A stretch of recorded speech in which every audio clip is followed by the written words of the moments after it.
नाज़रीन साई वठण कमर्शियल ब्रेक लाइ हुई। अॼु असांजो महिमान आहे सेनेटर डॉक्टर सफदर अब्बासी, पाण मोहतरमा बेनज़ीर भुट्टो जो पॉलिटिकल सेक्रेटरी इक़्तिदारी ॾींहंनि में रही चुको आहे ऐं पाकिस्तान पीपल्स पार्टी जो सेंट्रल कमेटी जो मेंबर बि आहे। डॉक्टर साहब सवेर ॻाल्हि थी मोहतरमा जे शहादत जे हवाले सां इंसाफ़ न मिलण ते काफ़ी ॻाल्हियूं थी पए।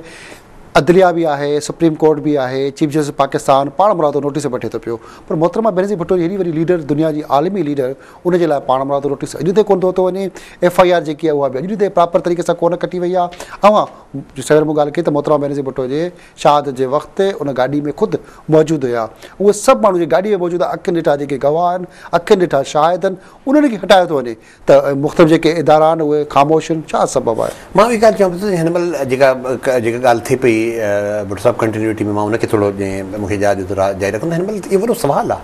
ॾिसो हिन महिल जेका सोच मूंखे ख़बर न आहे त छा सोच आहे मथे ते, छाजे करे जो जेको पार्टी जो हिन महिल मां चवां जेको फ़ैसिला साज़ी जो अमल आहे, इहो जेको फ़ैसिला साज़ी जो फोरम आहे, शायदि जेको आहे मां उन में एतिरो मुंहिंजो को किरदारु कोन्हे को, पर जेको फ़ैसिला साज़ी जो हिन महिल अमल आहे, हिन महिल तमामु हिकिड़ी डिस्पैरिटी आहे मुंहिंजी नज़र में। अंग्रेज़ी जो लफ़्ज़ आहे त हिकिड़ी तमामु तफ़रीक़ आहे। जेको शयूं मथे डिसाइड कयूं थी वञनि उहे अवाम जी लिहाज़ सां उहे शयूं अवाम में कारगर नथियूं थियनि। अवाम में जेका उन्हनि जी क़बूलियत कोन्हे का।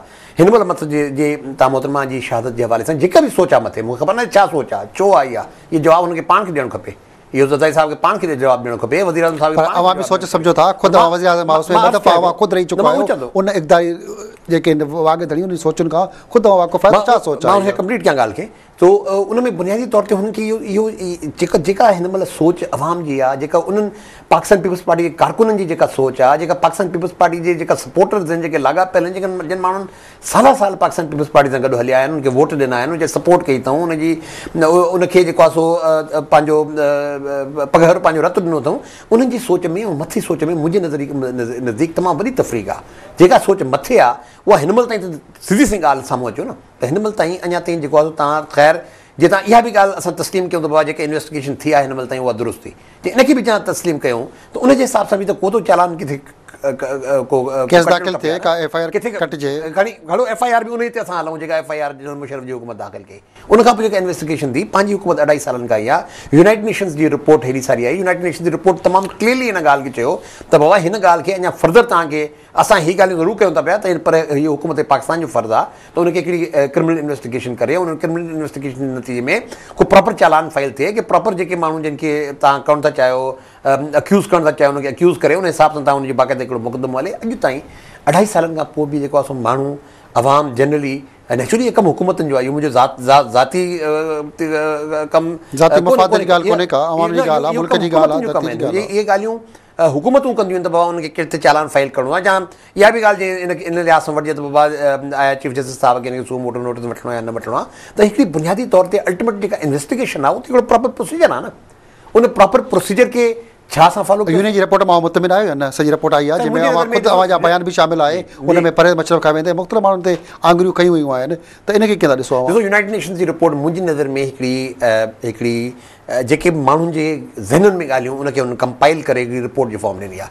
ज़ाहिर आहे हुन तमामु क्लियरली इहा ॻाल्हि कई त बाबा असांखे इहा पाबंदी हुई, असांखे हिन ॻाल्हि जी इजाज़त न हुई त असां हिनखे हिकिड़ो क्रिमिनल नमूने इन्वेस्टिगेट कयूं, पर इनखे फ़ैसिलो ॾियूं। पर असांखे जेके पैरामीटर्स ॾिनल आहे त बाबा तव्हांखे इहा हिकिड़ी कमीशन ऑफ इंक्वायरी करणी आहे जेके फैक्ट्स एंड सर्कमस्टांसिस यानी वाक़ियात ऐं शवाहिद जो जाइज़ो वठंदी। मां सम्झां थो तमामु बहितर अंदाज़ में वाक़ियात ऐं शवाहिद डॉक्यूमेंट ठाहे हुननि ठाहे ॾिनो आहे। सवाल इहो पियो पैदा थिए त छा पाकिस्तान पीपल्स पार्टी जी हुकूमत जेका आहे उनखे इहा पॉलिटिकल विल हुई त हुनखे जेको आहे अॻिते खणी हलनि?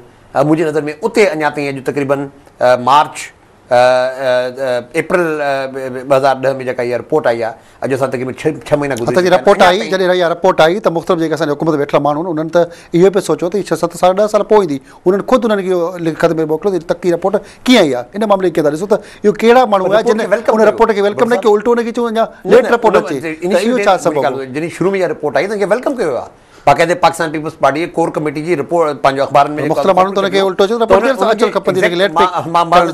उनखे वेलकम कयो हुयो। उनखे जेको आहे बाक़ाइदा चयो त भाई असां क़बूल था कयूं पिया, हिनखे असां वेलकम था कयूं पिया, असां चाहींदासीं त हिन रिपोर्ट ते हिकिड़ी क्रिमिनल इन्वेस्टिगेशन थिए। पर अल्टीमेटली वरी साॻी हुकूमत आहे जेका यूनाइटेड नेशंस खे लिखे थी पई त तव्हां हुन में ही फॉल्ट्स कयो, पहिरें तव्हां हुनखे छो वेलकम कयो, पोइ तव्हां हुन में कहिड़ी फॉल्ट्स फाइंड कयो। उन सां यकीनन हिकिड़ी इंटरनेशनल हवाले सां बि पाकिस्तान जी जेको आहे जेका उनजी पोज़ीशन आहे उहा बि हर्ट थी त भाई हिकिड़ी शइ खे तव्हां पाण यूनाइटेड नेशन में खणी वियो। हुकूमत पाकिस्तान वई, पाकिस्तान पीपल्स पार्टी जी सेंट्रल एग्ज़ीक्यूटिव कमेटी में फ़ैसिलो थियो जनवरी 2008 में त बाबा इहा असां कंहिं शइ खे खणी वेंदासीं यूनाइटेड नेशन में, ऐं रफ़ीक हरीरी तरस टाइप जी असां इन्वेस्टिगेशन घुरंदासीं, उहा त इन्वेस्टिगेशन कोन घुरी वई, त उनखे फैक्ट्स एंड सर्कमस्टांसिस में जी आइडेंटिफिकेशन में तब्दील कयो। पर उनजे बावजूदि बि मां सम्झां थो यूनाइटेड नेशन जी जेका हिकिड़ी रिपोर्ट हुई, हिकिड़ी तमामु कंसाइज़ रिपोर्ट हुई, उनखे असांखे खणी अॻिते वधणु खपे हा। पर माज़रत सां अॼु 6 महीननि खां पोइ बि असां उते आहियूं जिते असां माना पाकिस्तान करोड़ रुपया ज़ाया कया विया, उहे पैसा बि ज़ाया थिया, नुक़सान बि थियो, पर रिपोर्टनि ते अमल बि न थियो। ऐं मुख़्तलिफ़ माण्हू जेके आहिनि सगारी धुरियूं जेके न त हुकूमत वेठा आहिनि, उहे इल्ज़ाम हणनि पिया त जेके सही जेके गॾु हुआ अवां मखदूम अमीर साहब ऐं नाहिद ख़ान, त उन्हनि ते बि इल्ज़ाम हणनि था त इहे मुख़्तलिफ़ धुरियुनि सां मिलियल आहिनि। अवां इल्ज़ाम हणो था जेके मौजूदा इक़्तिदार में वेठा आहिनि उन्हनि ते, त इहो छा तज़ाद हुआ? हिक ॿिए ते मुख़्तलिफ़ धुरियुनि ते इल्ज़ाम हणनि त क़त्ल में फलाणो इनवाल्व था, हिक ॿिए ते इल्ज़ाम आङुरियूं खॼी रहियूं, इहो हिकिड़ो मुक़दमो आहे। पहिरीं ॻाल्हि त इहो त मां को ॿियो मुंहिंजे मथां आङुर खणे थो पियो त उहो अवाम ते डिपेंड थो करे उहे उनजो फ़ैसिलो खणनि। असां हिकिड़ा अवामी माण्हू आहियूं, असां अवाम में रहूं था, अवाम में हलूं था, असां हिन मुल्क जी सियासत मोहतरमा जे वेझो रहिया, साॻियो अवां ते बि इल्ज़ाम अचे थो, अवां उन्हनि ते इल्ज़ाम हणो था, जेको इल्ज़ाम हणे थो पियो त मां सम्झां थो अवाम ते छॾनि त उहो हिनजो फ़ैसिलो करे। जंहिं बि इल्ज़ाम हयो त मां असां हक़ गम ते कोशिशि कईसीं असां हुनखे कॉन्ट्रेक्ट बि कयूं, हुनजी जेको आहे ॻाल्हि बि कयूं। पर सवाइ इहो थो पए त जेके हीअ सुवाल आहिनि जेके इहे त हुकूमत ते आहिनि न, जेको मुंहिंजे एज़ एन इंडिविजुअल त मुंहिंजे कोन था अचनि की का ॻाल्हि मुंहिंजे तरफ़ सम्झी वञे थी पई त बिस्मिल्लाह करे हुकूमत हुन इन्वेस्टिगेशन करे।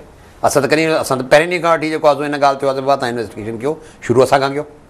अवां ते लॻियल इल्ज़ाम, अवां उन्हनि ते इल्ज़ाम हणो था, इन्हनि ते ॻाल्हायो, मां कंहिं बि इल्ज़ाम इन्हनि ते ॻाल्हायो, मां कंहिं ते बि इल्ज़ाम न हयो आहे। मां त रुॻो इहो थो चाहियां थो जेका यूनाइटेड नेशंस जी जेका रिपोर्ट आई आहे तव्हां उनखे तव्हां रिपोर्ट ते अमल थियणु खपे। जिन जिन माण्हुनि जा नाला आहिनि उनखे तव्हां इन्वेस्टिगेट कयो न, जे सम्झो था पिया त हुन में जेका मुंहिंजी इन्वेस्टिगेशन जी ज़रूरत आहे, जांच थियणु खपे, मूंखे पहिरें जेका इन्वेस्टिगेट करण जी ज़रूरत आहे त मूंखां शुरू कयो।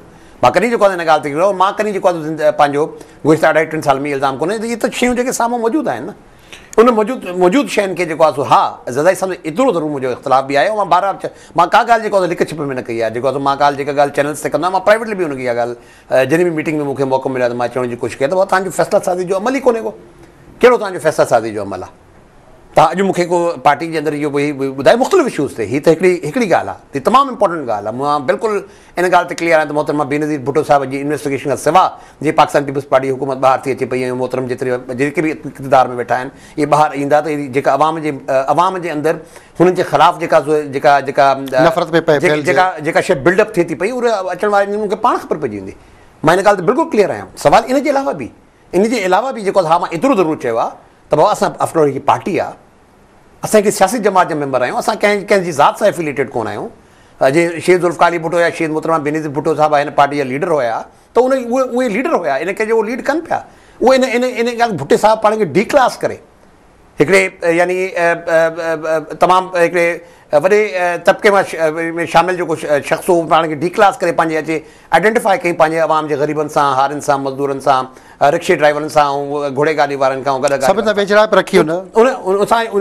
पाण खे डी क्लास कयो, अची जेको उन्हनि जी सतह ते अची जेको हुन सियासत कई। ऐं मोहतरमा बेनज़ीर भुट्टो साहिब मुंहिंजी नज़र में इन करे रुॻो लीडर कोन्हे त रुॻो शेख ज़ुल्फ़िकार अली भुट्टो जी धीउ हुई।